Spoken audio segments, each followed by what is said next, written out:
എല്ലാവർക്കും ചെയ്യാവുന്ന കാര്യമാണ്. നമുക്ക് ചെറിയ സ്ഥലത്ത് നിന്ന് പീച്ചിങ് ചെറിയ സ്ഥലത്ത് നിന്ന് നമുക്ക് ആവശ്യമുള്ള കൃഷി, നമുക്ക് ആവശ്യമുള്ള അല്ലെങ്കിൽ എല്ലാം ഉണ്ടാക്കിയെടുക്കാം. പിന്നെ ആൾക്കാർ തയ്യാറാകണം. സ്ഥലമില്ലാത്തവർക്ക് ടെറസിന്റെ മുകളിൽ ഗ്രൂ ബാഗ്സിൽ ഉണ്ടാക്കിയെടുക്കാം. ഞാനും അമ്മ അല്ലെങ്കിൽ ഞാനിവിടെ വരുമ്പോഴൊക്കെ ഇവിടുത്തെ പച്ചക്കറികളാണ് ഉപയോഗിക്കുന്നത്, അല്ലേ ദാസ്? വേറെ നമ്മൾ പുതുതായിട്ട് എന്താ നടാൻ പോണേ? പുതിയതായിട്ട് ഇപ്പൊ നമുക്ക് ബേസിലുണ്ട്, ചൈനീസ് മുളക് വലിയ പിന്നെ ഇതെന്താണ് ഈ വാള് പോലെ ഇരിക്കുന്നത്? വാളാമറ എന്ന് പറയും. വാളാമറ. എന്തായാലും വളരെ സന്തോഷമാണ് രാവിലെ വെള്ളമൊക്കെ നനച്ച് ചുരക്കാണ്ട്.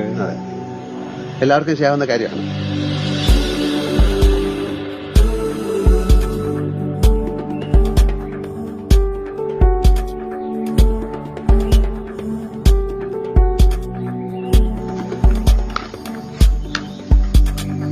ഇത് 40-45